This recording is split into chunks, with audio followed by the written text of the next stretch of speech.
Hello everyone, hope you're doing well. I'm just a bit early having my tea. By the way, this is just a new found of mine. It's white tea and pomegranate. Who would have thought? So I will be here for a few minutes. I'm early, just expecting you guys here, and then we will start when you guys arrive. Today we're going to recap or remind yourself of what we talked about last week, which was about roots of breakups and relationship challenges. And then we will see what your questions would be, and we will talk about it, explore, and see where we can get on. As I mentioned, I'm a couple of minutes early, so we haven't started anything. I'm just chit-chatting with you, and I wish I could hear your voices too. And I just talked about the new tea that I found, white tea with pomegranate, and it's just so wonderful. That's going to be my new tea for the next while. So I think, let me check the time. I think we should be right on time on 8:30. 3 more minutes. So we're going to wait 3 more minutes for everyone to show up, so we wouldn't have short-sold anyone. But if you guys have any questions at the moment before we start, we can chit-chat, whatever you want to say. Oh, thank you for welcoming me, and thank you again. How's it going on? Well, it's in Vancouver. Here is a sunny day. It's almost 8:30 in the morning. I have a full day ahead of me still. But this is one of the things that we do Sunday mornings for now until we change the time. We'll see what the audience is like, and how much more people we can reach. So the time may change, but so far so good. Well, somebody's saying if I look like somebody's hubby. Believe me, I'm nobody's hubby. All right. Where did he get the tea? I got the tea, actually. It's an organic tea somewhere here. I don't know, actually. I ran out of tea, so I looked at my stash, and this tea was there, and it's really good. I've been having it for the past few days. It's just wonderful. It's white tea with pomegranate. Can you believe that? Did you read book? No, I didn't read any of that book. Hi. For England, but you're missing an A, so England, that's okay. San Diego, everybody is here now. I think it's now 8:30, so what do you say if we start? If you have anything in particular on your mind, you can just tell me, but let me now start by saying hello to Texas, hello to New York. What's up? Where's that? Okay, hello from Texas. You know, a long while ago, I visited a friend of mine in Dallas, and I was invited to a wedding in Dallas. It was just beautiful, very hot that particular day. Florida, hello, and NC, is that New Jersey? No, what is it? New Connecticut? No, okay, whatever. Sydney, Australia. Okay, guys, now that most of you are here, I'm delighted to be here. I want to recap. If you guys, I hope that some of you were here last week when we talked about the roots of breakups and the challenges in relationship. Today, I just want to go for a few minutes of reminding you the 8 points that we talked about last time, and then we'll attend to your questions. Anything could be for your personal experiences or personal questions that you might want to have, and we'll address that. So, remember last week we talked about the role of consciousness in the challenges that comes to life when the two people want to start to be a couple. And the fact that each person's consciousness is made differently depending on where they've been born, raised, what religion, what culture, what customs, who was their teacher, what movies they saw, what news and all that, so forth. So the consciousness, the content of the consciousness would be different from each other. So when they get together, these two consciousnesses being different create turbulence on the other person's consciousness. So in other words, they need to try to understand each other well and work together to resolve those differences, as each person has their own order established in their lives. Now, when they get together, each one's order is disturbing the other person's order. So they all take time to get to know each other. So, number one that we talked about as a recap was that, is the purpose of your relationship similar or the same with the purpose of the other person who wants to be in a relationship? In other words, the reason you want to be in a relationship, is it the same reason as the other person's reason want to be in a relationship? Are you both just want to be in a relationship to be happy, which means you have not been happy on your own? Now you're expecting somebody else to make you happy, which, again, as we said last time, it's a recipe for disaster. First, you got to find your own happiness, then bring to the field your best game. Not that you come to the field and you want the other one's score and you just enjoy running around. Okay, so number one, making sure that the reason you want to be in a relationship, it's similar or the same as the reason that the other partner has that wants to be in a relationship. Number two, is it only physical reaction? Is it only physical attraction? If it is only physical attraction, remember, physical attraction is not love. Physical attraction is an interest generator. Physical attraction is an interest generator, is not love. Love has to be built. The ones who say that, love at first sight and all, that's pretty much lust. That's not love. But we've all been, raised properly, so we don't want to think that we have any devious things in our mind. We say, no, that's love. Yes, it's love because you really like that person, but the love really is created when the consciousness starts understanding, respecting each other, and want to do unselfish things for each other. And that takes a bit of time to see how the other person is behaving or not. Number three, is it physical attraction or is it mental as well? So both have to be in the equation, physical and mental, not just physical. Physical always lasts much shorter than if there is a mental attraction is there. Anything physical in life is very limited, much more limited than anything non-physical. You can see everything has a duration in this life. A flower is planted, grows, blooms, and then gone until next year. So relationships also have durations, remember. So if they don't go well or they end, don't think it's disaster, end of the world. No, that's the way of the nature.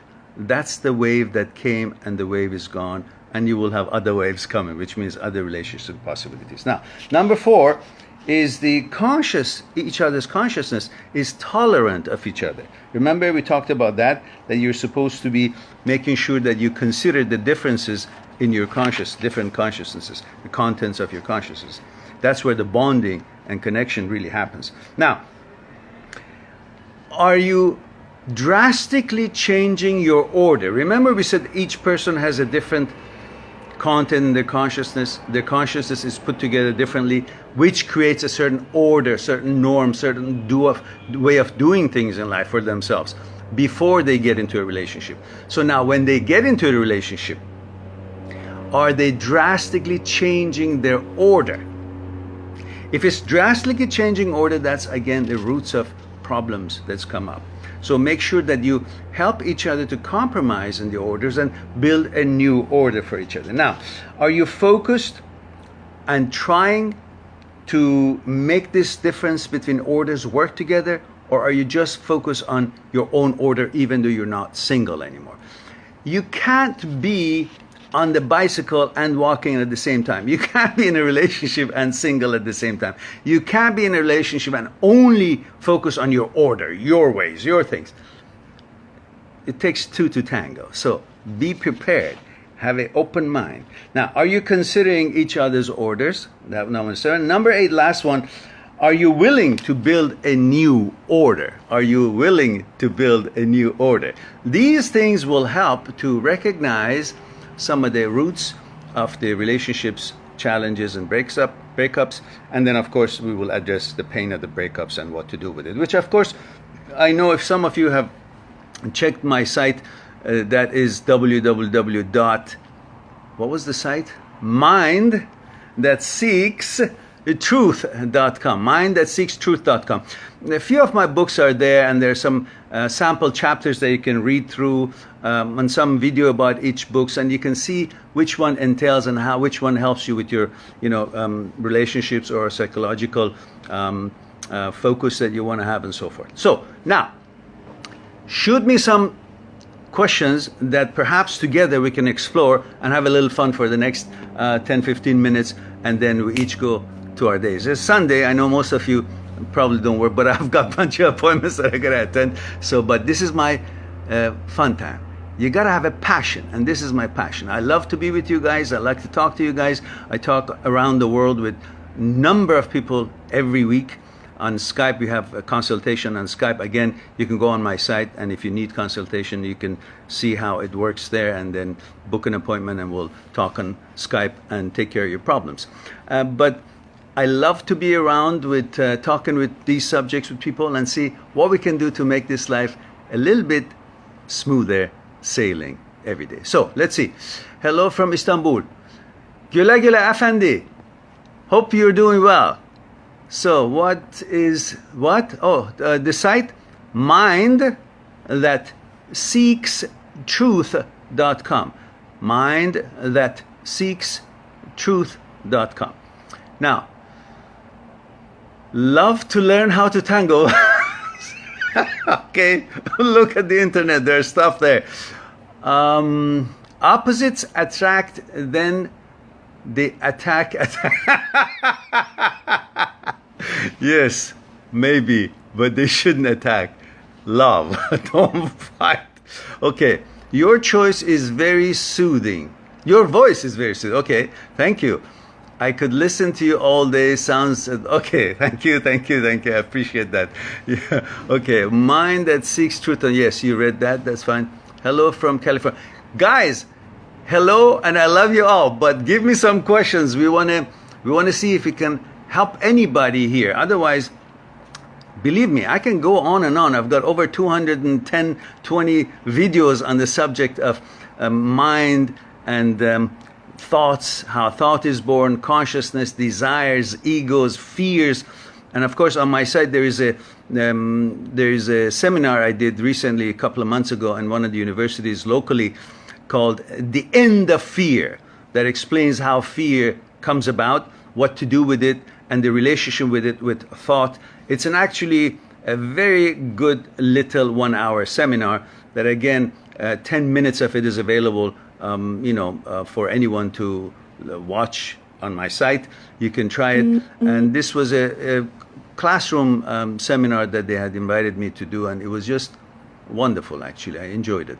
And I think you will enjoy it. It's a very unique way of connecting ourselves to what and how we create and let fear to appear, and what to do with it.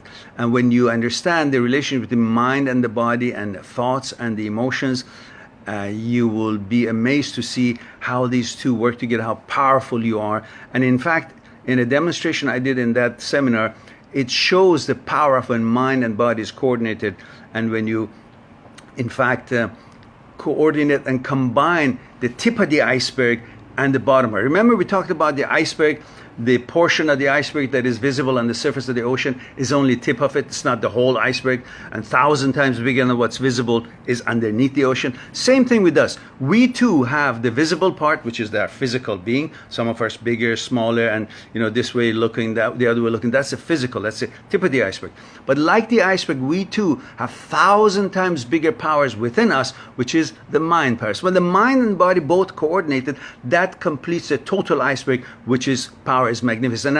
And I did a demonstration of showing this, because it's very difficult to show the power of mind. You can tell someone power of mind, but they don't understand what it is. It's like saying to someone, sugar is sweet, sugar is sweet, sugar is sweet. But the person has never had anything sweet to know what sweet is.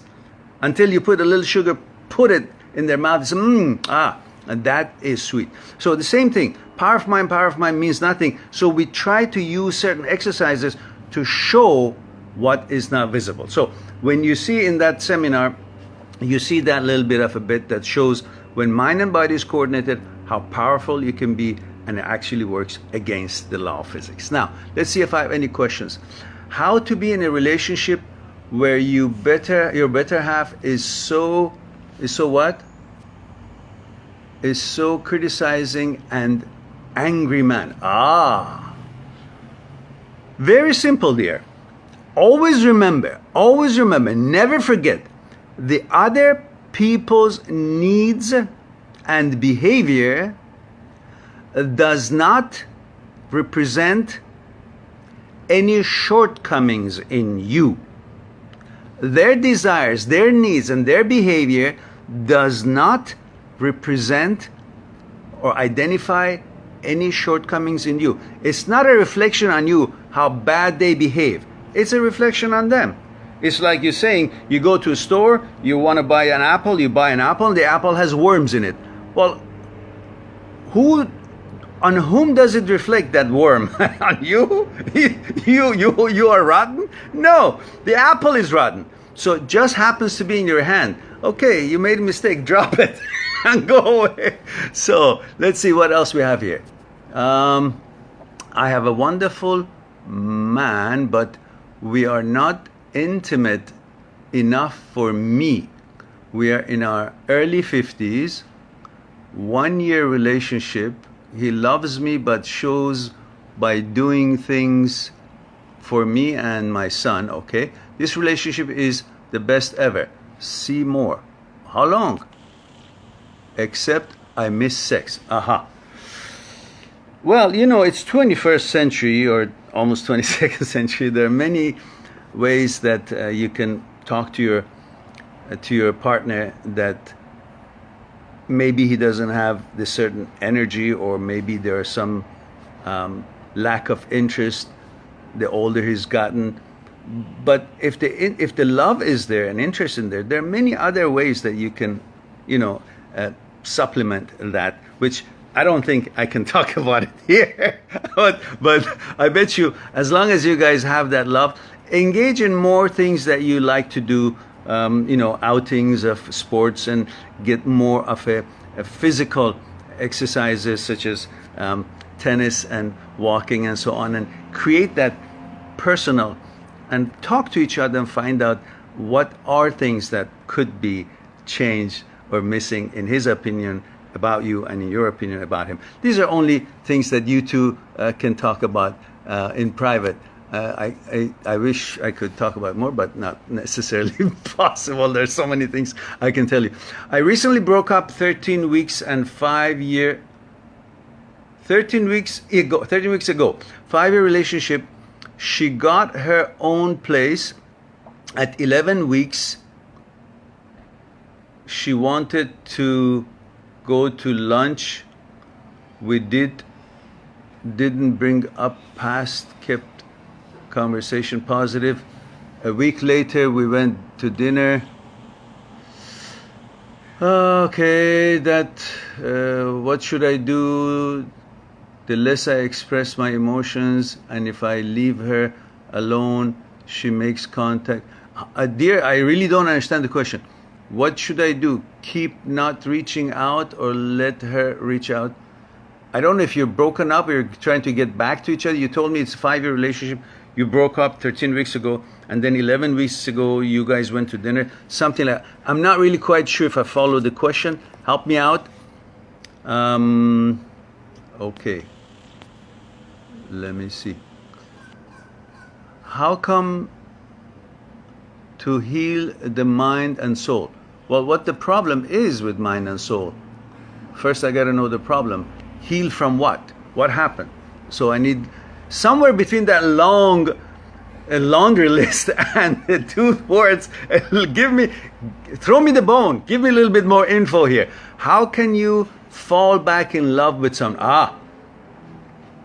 Listen, most of you think love is that sexual attraction, and that when you don't have the intimacy and bond in the consciousness level, the physical attraction, it doesn't matter how beautiful, exquisitely beautiful the lady is, and how handsome or fit or rich or wealthy, whatever the man is for you, the physical attractions is always limited. Everything physical is limited. So if you're trying to rekindle or keep exciting life by just physical things, it will eventually come to end.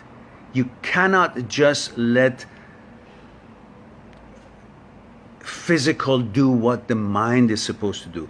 You know, you're even attracted to someone on the mental level. It's not even your physical. You look at someone, it could be just as beautiful as you've never seen before. But as soon as you start connecting, it may turn you off. I remember I had an experience. There was this girl that was probably the most beautiful girl, one of the most beautiful girls I'd ever seen in my life. It was many, many, many years ago. I was much younger, maybe 20 years ago. And of course, I thought she's just more beautiful than a supermodel. Eventually, a couple of years passed, we were in the same industry, and she, you know, was available, and, you know, we went out. And 2 years, you know, having had her, and, you know, just being aware of her, and just seeing her, you know, once in a while, and on the industry level, you know, here and there. Finally, I'm going out with this fantastically looking woman. And so I was beside myself. So we went to a nice restaurant and we sat down, and the first word came out of her mouth, I lost interest.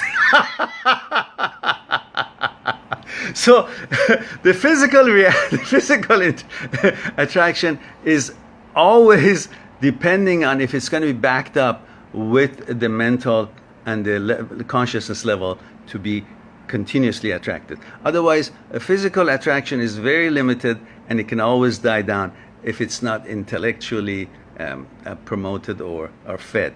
So, what is the next question? How can you follow? Okay, we said that. Why do some people sacrifice love for self-enrichment? Job, studies, dreams, saying they want to do this for themselves alone. Well, you know, there is a certain element in you that you want to better yourself. You see, ever since we were a child, we were conditioned to think that we are not enough. We got to be more. We got to be better than what we are. And they always compared us. So-and-so's son got an A in math. So-and-so's daughter looks so polite and wonderful. So, you know, so together. And they always compared the children with the others. So you're conditioned to think that you gotta, you know, be better than what you are. So that's one thing that drives people to go and do these things and let go of the other thing and have more value for some other things that they want to accomplish than their personal life. The other thing is that basically human being wants to advance. And they want to make something out of their life. And if you're just thinking about love is all, well, love is very important. We all know that. And there are different levels of love. Family love, sexual love, desire love, son loves, daughter loves, all these relationships. But love is not, sexual love is not everything. There's also love for life, love for advancement. So if he or she is sacrificing love for something else, don't think they're sacrificing love. They're sacrificing that kind of sexual love, but they still are after love. Love of advancement, love of building something, love of learning things. So they haven't really sacrificed love. They've sacrificed some part of the sexual love to make something more out of themselves. Any advice on starting a new relationship that you see potential in and want to do your best in helping it work? Well, as I mentioned, you got to be aware that your consciousness is put together differently. You have different habits, different rituals, different customs. You come from a different tribe, let's say tribe, it's like old-fashioned. You have different religion possibly, if you believe in any religion. You have different way of doing things, even, you know, the type of tea or coffee or pastry that you like, the food you like. All these, what you have learned, what you have seen, the movies, the news and everything, created your consciousness. So that person, your partner, also, which you see a possibility to have a good relationship, also has a different consciousness. So the matter is, can you see you guys come to some kind of a compromise and understanding how each other's consciousness works, and to create a new collective consciousness together, which is very difficult, but that is. So if you think you saw somebody, there's a potential, oh, yeah, but that potential has to be explored. You can't just say it's got a potential because she looks good, or he's wealthy, or he looks good, whatever. So I'm sorry if my answers are short, because there's so many that I want to get to. Read Kama Sutra. Okay, fine. How to know when the other person is just interested in just a good time and not long term? Well, you can tell that from the little things. You know, usually, not always, usually, this is not universal. We're talking about maybe more like men are the ones who are more trying to take advantage of women, as far as I can say. Usually women are more serious. Not always. There are lots of women today, they just want to have the same thing, just fun and nothing else. But usually you can tell if that particular person, man or woman, is only there for quick sex or quick fun when they do big things for you. Like they buy big gifts, or they take so elaborate. Usually that sort of thing for the first while, like, a couple of times, it's normal for any kind of relationship. But if it's really continuing only once in a while a big thing, that means it's basically reacting to his hormones or her hormones. She just wants to make a good impression to see if he can get some. Otherwise, you will know if a person really is in it for a long haul by seeing all the little things they do for you. Very little things that don't seem to be important. As much as finding the kind of tea that you like, bringing a tea in a different, presentation. Everything has a form and a content. You can really care about someone in your heart, but the way you show it, it may not even sit in their heart, because you say, well, I love him anyhow, or I love her anyhow, so why would I, need to show it? No, because what you know, the other person doesn't. You got to communicate it well. So look for how that person communicates that interest to you. If that communication is only once in a while, buy some flowers or something, or give you a big gift, well, that's a different level of interest than someone who's really doing lots of little things all day long, not necessarily purposely, but is aware of you, is aware of your needs, aware of his effect on you, his behavior's effect on you, the way he or she talks to you. If you're a lady, listen, I'm thinking you must be a lady, that's why I'm kind of addressing that way. But whoever the other end is, you can see with the way they talk to you, the words they use. If the words are condescending, if the words are dominating, if the words are belittling, these are not really showing a real interest. It's showing they're interested in domination and getting a good time. That's it, pretty much. Because that's not a two-way street. That's not a cooperation to build something. That's just I say you do type thing, I hope that answers some of your question, a part of your question. Can you balance your mind with drugs? No. Before going in depression, why are people taking such substance? Are they lonely? Well, first of all, you all should know that I'm not a doctor in medicine. I am not a doctor. I am not. I didn't research in medicine. My education in university was different field. However, what we're talking about is long years of my research about how the psyche works, how the thought and consciousness, desires, egos, and fears, and the mind and body coordination, all these things. Yes, that I have researched elaborately. But so what I'm going to tell you is not in a place of any medical suggestion. This is just what I have come to see in my researches. So you talk to your physician about anything that you want to check, depression or medicine and so on and so forth. However, generally talking, when something good happens to us, when something good happens to us, we have a reward system in our brain. And the way the brain shows something good is happening to us, it secretes a drug called dopamine. Dopamine lets the other parts of the brain know, which is created in one part of the brain, but it flushes into the other part, lets the other parts of the brain know that something good is happening to our life. Now, through the intimacy and through looking at each other's eyes and the couples, and then oxytocin is produced, which that is a promise of sex and sexuality and so on. Again, that's another high. And then there is serotonin, and of course there's opioid, which is the active ingredients in opium. And these are all the drugs that is created through relationship, through things that are happening in your life. And of course, the dopamine, when it is created, when you use any substances, any drugs that you are talking about, it hijacks the dopamine, supercharges it, throws it into the brain, to the point that it's so much, and you feel so good that when it actually dies down, you're craving for so much more. And that's why the addiction starts. And then you go through withdrawal symptoms. And the same thing happens with breakup and love.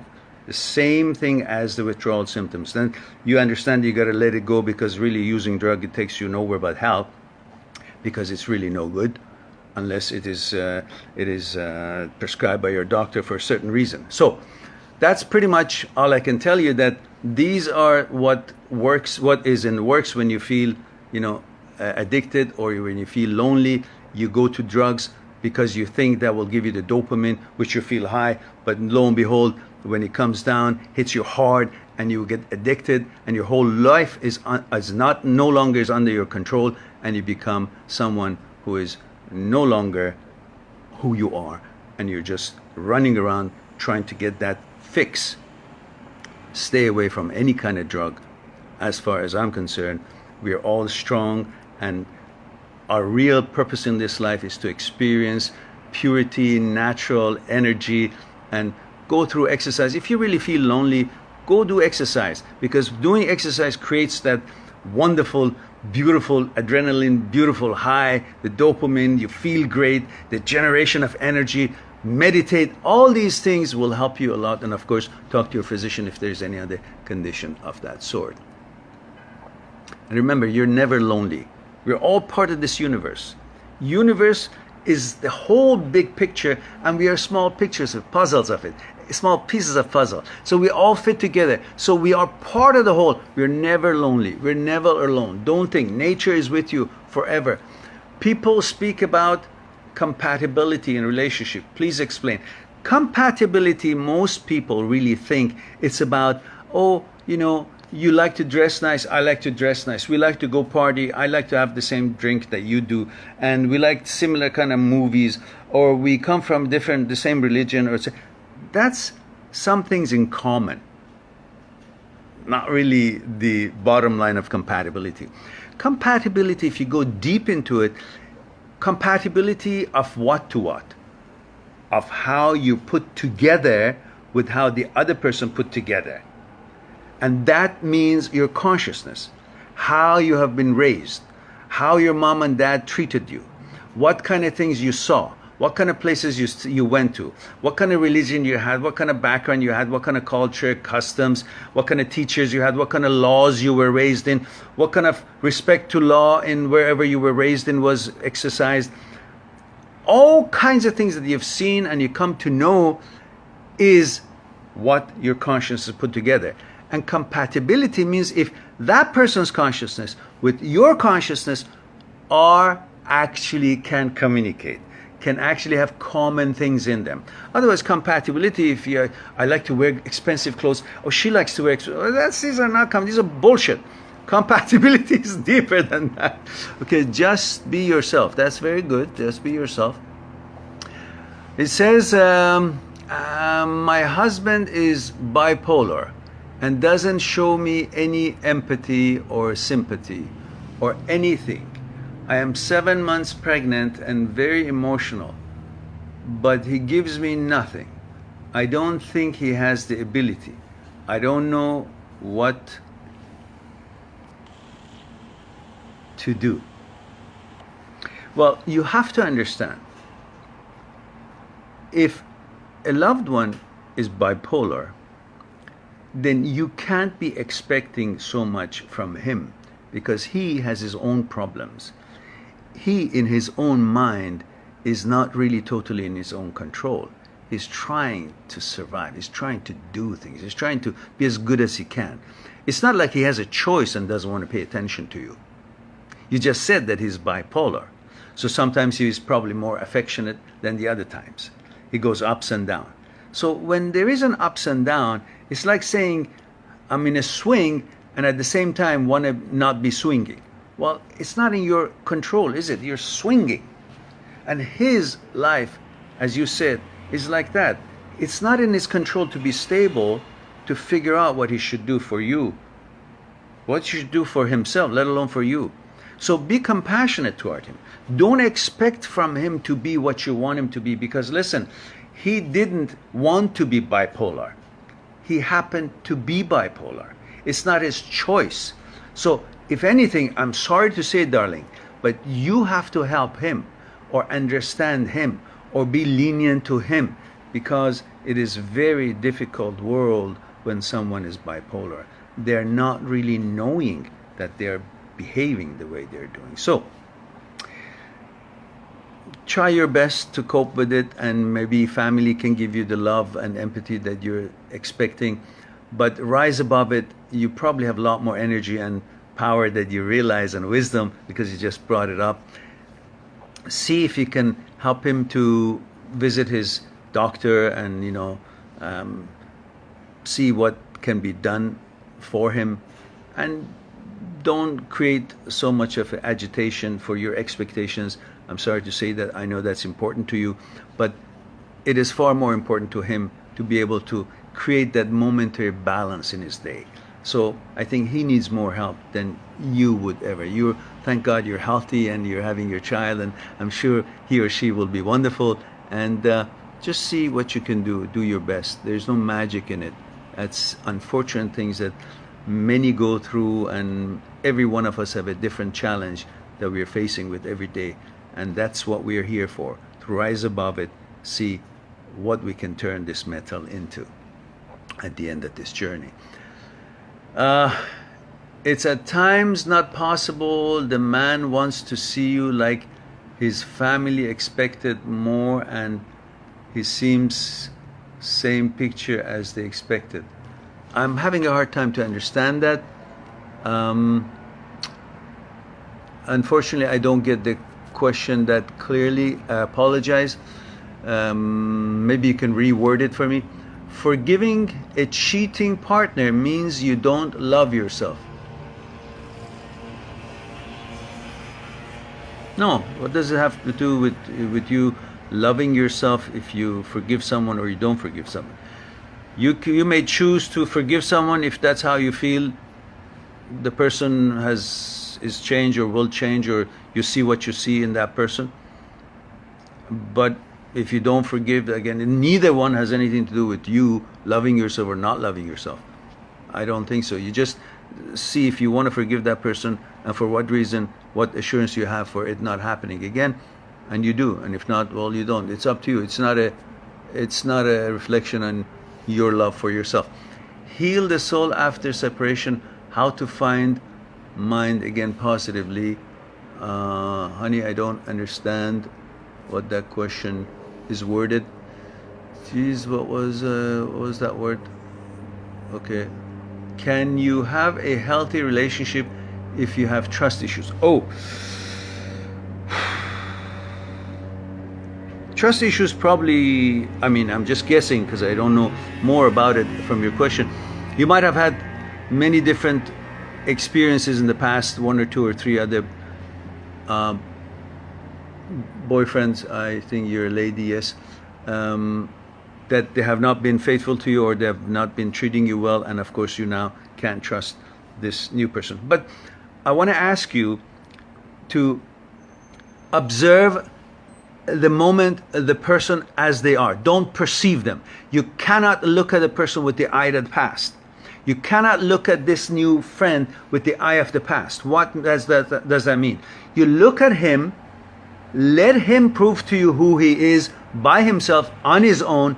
Don't open a book and read that if you see a man, this is how that man will be, because all the men that I did have a relationship with was this way or that way. Well, what if I also open a book and every woman that I see, I say, well, this woman is like this because every woman that I had a relationship was like this, so this one is like that too. That means you're looking at this person with the eye that passed. You're perceiving him. Let him, he's unique. Everything in this world has its own chance to prove themselves to you. Each tree, even though if they're the same species of the tree, they have a different existence. They're unique. Let them show themselves as what they are, not what as you perceive him to be based on what happened in the past. The past is dead. There is no past. Those guys that they mistreated you, they're not there anymore. They're not there. He's not him. Give him a chance, and then if he was bad, also say, okay, the hell with you. Bye-bye. If he was good, then see him as he is. What did she say, lol? Okay, I didn't get that. Hello, dear. If real love is there, they can accept them along with their weaknesses. Well, yeah, but you don't have to say, because I love someone, I got to put up with every shit that comes along. Every person is responsible for himself and for the other person. If you're in a relationship, it's two to tango. You cannot be in a relationship yet be so utterly selfish. So if that person is not really putting the best foot forward, well, it needs to be discussed to make some changes. Otherwise, if the two wheels of the car don't move together, one wants to go this way, one wants to go this way, well, it won't go anywhere, gets stuck or goes in the ditch. So talk to each other, make sure that you guys come to a compromising path and understand each other's consciousness and move together. I had a great relationship with my ex.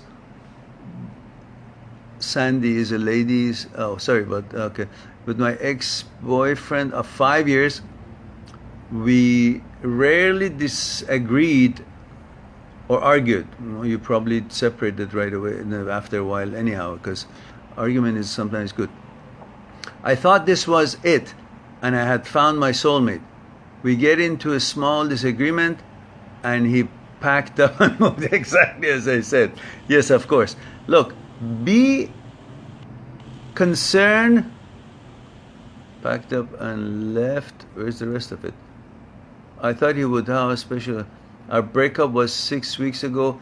He had bigger obstacles and it never broke us up. A small disagreement broke us. Something silly. Well, it's not that small disagreement broke you. There have been disagreements all along, but neither one of you really paid attention to or wanted to pay attention to, because it would feel much better if you ignored it and enjoyed the things that you guys were enjoying it. It's like not cleaning your home, letting garbage pile up, and one day you can't live. So many bacteria, so many things is there that you can't live in it. The smell of it stinks, and you simply have to leave the apartment.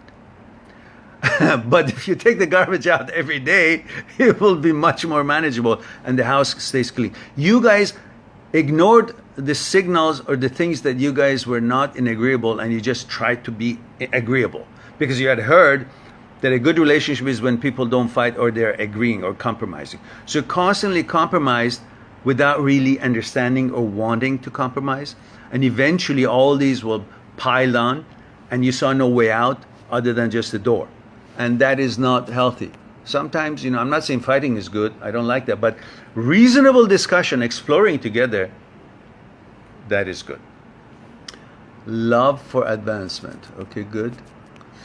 How do you deal with long distance relationship when there is a certainly that you will never see each other again? Oh, that's like, look, in most cases life is illusion. And what is reality? That answers you here. Reality is the illusion that you focus on. So you have created an illusion in this long distance relationship that you are damn sure you'll never see each other, and you're living with that illusion, and you're not really living the real living at the now, at the present. meeting nobody else because you think you have a girlfriend, you have a boyfriend, you know, and therefore you're not going out, you're not meeting other people. You've created this illusion of relationship and you're focusing on it, and in turn it has turned into reality. So don't do that. Turn it into friendship, because if you guys are damn sure that you're not going to see each other, and mind you, when you don't really see each other and interact physically, to go out and see how you behave in society and interact with real issues of life, that is really not a relationship. It's just like reading a book. So one-sided, and because you are so far away from each other and you really long to get along, and there is no issues that can come up, it's on the phone or on the internet, really you can't measure that there's anything wrong or not, and you think everything is perfect, so that's the real thing. It's not the real thing. Go for real. Life is short. Financial affects love. Financial affects love if you expect love to be based and supported by material things only. Otherwise, financial management should not have anything to do with love. But if one person is willing to work it out and the other person expects the other person to just give her or him stuff and support the love and show the love by material stuff, then of course that will not be a good representation if you don't have much money, and the other person will think, well, he doesn't have money, so that he doesn't have love. Love and money do not equal. This is the world that we live in, that makes us think that money brings love. But that's nonsense. Go back to your old-fashioned thinking. The love is love based on that person's quality and energy and what abilities to balance this life. You cannot be in control of what happens in life, but you can be trying to keep your balance regardless of what happens in life. That's controlling your life. Many people try to control their life, and they think by controlling the weather, by controlling this, by controlling the waves, the ocean, then it's calmness, then it's a good life, then it's balance. No, by being a good rower, a strong and experienced boater, by being able to keep the balance of the boat in light and despite of the waves of the ocean, then you're in control. But you cannot be in control of the ocean. You can only be in control of your boat. So try to keep your balance, and then that means you're in control, not trying to control the waves of the ocean. So same thing here. The love should not be controlled by money. And if you think that's the way to control it, or that's why the person is in your life, really there is no love. They're there for accommodation, they're there for comfort, they're there for provisions. That's a wrong. Remember we talked about, is the purpose of you being in a relationship similar or the same as the purpose of the other person being in a relationship? So if one person is in a relationship because you've got goodies to give, whether you're a lady and you've got beauty and sexuality that he wants, that's not the right thing. And whether you are expecting the man to have the money and so on to give you, well, again, that's not a good same intentions for being in a relationship. It's too different, and that's the recipe for disaster. If you're talking about love between a man and a woman, boyfriend and a girlfriend, a husband and a wife, then there is also a sex desire exists cause it's human nature. Okay, too long, I didn't get it. For me, it comes down to people growing. With growth comes change, and maybe that change isn't right for both people. Okay, I need a tissue. Okay. Okay. Yeah, good troll. I don't know what that means. I had a great relationship with my ex-boyfriend, 5 years. We really disagreed, or argued. We rarely disagreed. I think we saw this one. Everything you said is true. People are not happy with them. People. Okay, guys. I wonder what time it is. How long we have spent together, because I don't want to keep you too long. So let's see what the time is. Okay, I think it's time for me to go. I love you all. Thanks very much for being here. Don't forget, next week look for our post. I don't know if it's going to be the same time or not, but thanks for being here, and Post me some stuff if you like, and I will try to answer them if I could. Have a nice day. Bye-bye for